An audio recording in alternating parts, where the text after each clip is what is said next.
अस्सलाम वालेकुम dear students. जी बेटा, इस लेक्चर में हम चैप्टर नंबर 11 स्टार्ट करेंगे। चैप्टर नंबर 11 में बेटा मैं स्टार्ट करने से पहले दो तीन चीज़ें बता दूं कि इस चैप्टर्स में से बेटा हमने सिर्फ शॉर्ट क्वेश्चंस और एमसीक्यूज़ तैयार करने हैं। मतलब जो चीज़ें हम यहाँ पे थ्योरम्स वगैरह उनकी सिर्फ स्टेटमेंट्स को डिस्कस करेंगे, उनके स्टेटमेंट्स को ही तैयार करेंगे और इनमें जो जो छोटे छोटे पॉइंट्स हैं सिर्फ उन्हीं को डिस्कस करेंगे और उन्हीं को तैयार करेंगे एज अ शॉर्ट क्वेश्चन और एज अ एमसीक्यूज़। चैप्टर का नाम है बेटा पैरेललोग्राम्स एंड ट्रायंगल्स। तो हमने बेटा करना है क्या है कि पैरेललोग्राम्स और ट्रायंगल्स के ऊपर जो थ्योरम्स होंगे हमने उनको डिस्कस करना है, जो इनके रिलेटेड स्टेटमेंट्स होंगी हमने उनको डिस्कस करना है। तो सबसे पहले बेटा आ जाता है हमारे पास थ्योरम पैरेललोग्राम पे ही आ जाता है और ये थ्योरम ही पैरेललोग्राम की बेटा डेफिनेशन को भी हमारे पास क्लियर करता है। कहता है in a parallelogram opposite sides are congruent, कि एक जो हमारे पास पैरेललोग्राम होती है उसमें जो ऑपोजिट साइड्स होती हैं, जो एक दूसरे के ऑपोजिट बिल्कुल आमने सामने होती हैं, मतलब ये वाली साइड और ये वाली साइड, ये वाली साइड और ये वाली साइड। कहता है opposite sides are congruent. Congruent mean के इक्वल, कि ये ऑपोजिट साइड्स क्या होंगी, इक्वल होंगी। दूसरी बात वो कहता है कि ऑपोजिट एंगल्स आर कॉन्ग्रुएंट, और जो ऑपोजिट एंगल्स होंगे ना, मतलब ये देखिए एंगल डी है और एंगल बी है, एंगल ए है और एंगल सी है, मतलब इस वर्टेक्स पे बनने वाला एंगल और इस वर्टेक्स पे बनने वाला एंगल। कहते हैं ये एंगल्स भी क्या होंगे, कॉन्ग्रुएंट होंगे, मतलब इक्वल होंगे। और थर्ड वाला पॉइंट है वो क्या है, कहता है the diagonals bisect each other, कि जो इस पैरेललोग्राम के डायगोनल्स होते हैं, डायगोनल्स बेटा बता दूं कि 20 से लेकर डी तक ये जो लाइन लगी है, ये जो डिस्टेंस है इसको डायगोनल बोलते हैं। ए से लेकर सी तक ये भी एक डायगोनल है। तो एक पैरेललोग्राम में दो डायगोनल्स होते हैं और वो कहता है ये एक दूसरे को बाइसेक्ट करेंगे, मतलब बाइसेक्ट मतलब कट करेंगे, मिलेंगे एक पॉइंट पर। तो ये बन जाता है पैरेललोग्राम की डेफिनेशन। और बेटा ये अच्छे तरीके से तैयार कर लेनी है कि पैरेललोग्राम होती है, और ये थ्योरम भी है, इसका प्रूफ भी है, लेकिन हमने प्रूफ नहीं करना, हमने सिर्फ इसको देखना है कि एक पैरेललोग्राम में ऑपोजिट साइड कॉन्ग्रुएंट होती हैं, ऑपोजिट एंगल्स कॉन्ग्रुएंट होते हैं, और एक पैरेललोग्राम में जो हमारे पास बाइसेक्टर्स होते हैं ना, सॉरी डायगोनल्स होते हैं, वो एक दूसरे को क्या कहते हैं, बाइसेक्ट करते हैं। जी बेटा, उसके बाद बेटा एक एग्जाम्पल आती है, ये भी एक स्टेटमेंट है जो बहुत इंपॉर्टेंट है याद करने के लिहाज से और एमसीक्यूज़ के लिहाज से भी। कहता है the bisector of two angles on the same side of a parallelogram. कहता है अगर हमारे पास एक पैरेललोग्राम हो और एक सेम साइड पे जो दो एंगल्स हैं, एक एंगल ए है और एक एंगल बी है, जो पैरेललोग्राम की सेम साइड पे है, तो कहता है इन एंगल्स के जो बाइसेक्टर होंगे, देखें ये वाली लाइन एंगल ए को बाइसेक्ट कर रही है। बाइसेक्ट मतलब दो हिस्सों में डिवाइड करना, बाइसेक्ट। तो ये वाली लाइन एंगल ए को दो इक्वल हिस्सों में डिवाइड कर रही है और ये वाली लाइन एंगल बी को बाइसेक्ट कर रही है, दो इक्वल हिस्सों में डिवाइड कर रही है। कहता है ये जो इन एंगल्स के बाइसेक्टर्स होंगे ना, ये जो सेम साइड पे एंगल्स हैं, इन एंगल्स के bisectors cut each other at right angle. वो बेटा जब एक दूसरे को कट करते हैं ना तो एक राइट एंगल बनाते हैं, मतलब 90 डिग्री का एंगल बनाते हैं। तो ये बात बेटा फिर याद बता दूं, ये एक पॉइंट जो याद करने वाला है जैसे एमसीक्यूज़ के पैरेललोग्राम में सेम साइड पर एंगल्स के जो बाइसेक्टर होते हैं वो एक दूसरे को 90 डिग्री के एंगल पर कट करते हैं। जी बेटा, तो इसके बाद एक्सरसाइज हमारे पास है 11.1। उसका क्वेश्चन नंबर 1 बेटा, इस एक्सरसाइज में दो क्वेश्चन और दोनों ही मोस्ट इंपॉर्टेंट क्वेश्चंस हैं एज ए शॉर्ट क्वेश्चन के लिहाज से।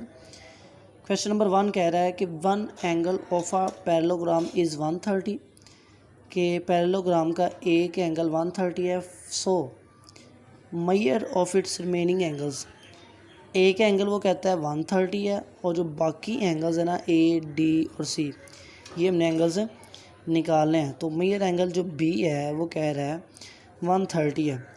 बेटा मैंने पैरेललोग्राम की डेफिनेशन में बताया था कि पैरेललोग्राम में ऑपोजिट एंगल्स आर इक्वल होते हैं। जो ऑपोजिट एंगल्स होते हैं वो क्या होते हैं, इक्वल होते हैं। तो एंगल बी अगर 130 है तो एंगल जो डी है वो भी हमारे पास क्या होगा 130 होगा। एंगल बी और एंगल डी इक्वल हैं तो एंगल डी भी क्या होगा 130 होगा। दूसरी बात बेटा ये कि जो सेम साइड पे एंगल्स हैं उनका जो सम होता है वो 180 होता है। मतलब angle A plus angle B, इन दोनों एंगल्स का जो सम होता है वो क्या होता है 180 होता है। एक और चीज़ बता दो बेटा, इसको अगर इधर आगे प्रोसीड करें और इसको अगर आगे प्रोसीड करें तो एक लाइन के ऊपर टोटल 180 डिग्री एंगल बनता है बेटा।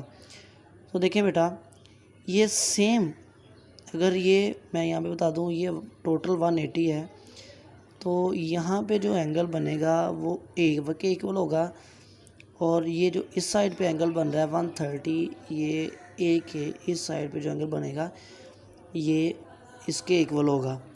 तो देखिए ये भी 180 ये भी 180, तो दोनों का जो सम होगा इस साइड पे जो बन रहा है ए और इस साइड पे अंदर जो बन रहा है बी, यहाँ पे एक पे, उन दोनों का सम क्या होगा बेटा 180 होगा। तो देखिए major angle A plus major angle B 180 होगा। मेजर एंगल बी उधर जाकर माइनस हो जाएगा, वो क्या 130, दोनों मार्क को माइनस करवाएं तो मेजर एंगल ए है जो उसकी वैल्यू क्या निकलती है 50 निकलती है। और अगर ए 50 है तो इसके ऑपोजिट जो सी है वो भी हमारे पास क्या होगा 50 होगा। क्वेश्चन नंबर 2 बेटा हमारे पास कहता है one interior angle formed on producing one side of a parallelogram is 40। कहता है एक्सटीरियर मतलब बाहर वाला, कहता है कि एक एक्सटीरियर अगर पैरेललोग्राम की एक साइड को आगे प्रोसीड करे तो जो एक्सटीरियर बाहर वाला एंगल बनेगा वो 40 डिग्री है। मतलब एंगल CBL वो कहता है 40 डिग्री है। तो बाकी जो एंगल हैं उनकी वैल्यूज़ निकालें पैरेललोग्राम के। तो देखिए बेटा मैं यहाँ पे बता दूँ कि एंगल CBL वो हमारे पास क्या है 40। तो फिर जो एंगल बी पे जो मतलब CBA, मैं इसको नाम देता हूँ CBA या सिंपल बी भी बोल सकते थे लेकिन नाम दे दिया एंगल CBA, वो हमने फाइंड करना है कि ये क्या निकलेगा। तो मैंने बताया था कि टोटल एक लाइन पे जो एंगल बनता है वो 180 होता है। तो इसका मतलब है कि एंगल CBL और CBA इन दोनों की एडिशन 180 होगी। हमारे पास दोनों को एडिशन 180 होगी और एंगल CBL वो हमारे पास क्या है 40, तो उसको 180 में से माइनस निकाल कर दें तो जो एंगल CBA हमारे पास बचेगा वो क्या बचेगा 140। तो देखें फिर ये हमारे पास यहाँ पे जो एंगल बनेगा वो एंगल क्या बनेगा 140 बनेगा। अब बेटा हम तो अगर ये 140 है तो इसको ऑपोजिट एंगल D है वो भी हमारे पास क्या होगा 140 होगा, क्योंकि ऑपोजिट एंगल्स क्या हमारे पास होते हैं इक्वल्स होते हैं। तो इसके बाद दूसरी बात बेटा देखें, अगर यहाँ पे एक्सटीरियर एंगल ये वाला 140 है 40 है गिवन, तो फिर यहाँ पे जो एक्सटीरियर एंगल होगा वो 140 होगा और जो इंटीरियर होगा वो 40 होगा, क्योंकि इस साइड पे जो एक्सटीरियर है वो यहाँ पे इंटीरियर एंगल के इक्वल होगा और दोनों का सम क्या होगा 180 होगा। और अगर ये 40 बेटा हमारे पास आ गया तो इसका ऑपोजिट एंगल क्या है C, तो वो भी हमारे पास क्या होगा फिर 40 डिग्री होगा। देखिए मैं ये एंगल C जो हमारे पास वो भी क्या होगा 40 डिग्री होगा। इसके बाद बेटा हमारे पास थ्योरम है, ये भी as a short question as MCQs हमने देखना है बेटा। कहता है the line segment joining the midpoints of two sides, कि अगर हमारे पास एक ट्रायंगल हो और उसकी दो साइड्स AB और AC, इन दो साइड्स को एक लाइन सेगमेंट LM जॉइन कर रहा हो of a triangle is parallel to the third side, वो लाइन सेगमेंट जो दो साइड्स को टच कर रहा होगा कट कर रहा होगा वो तीसरी साइड के क्या होगा पैरेलल होगा, parallel to the third side and is equal to one of its length.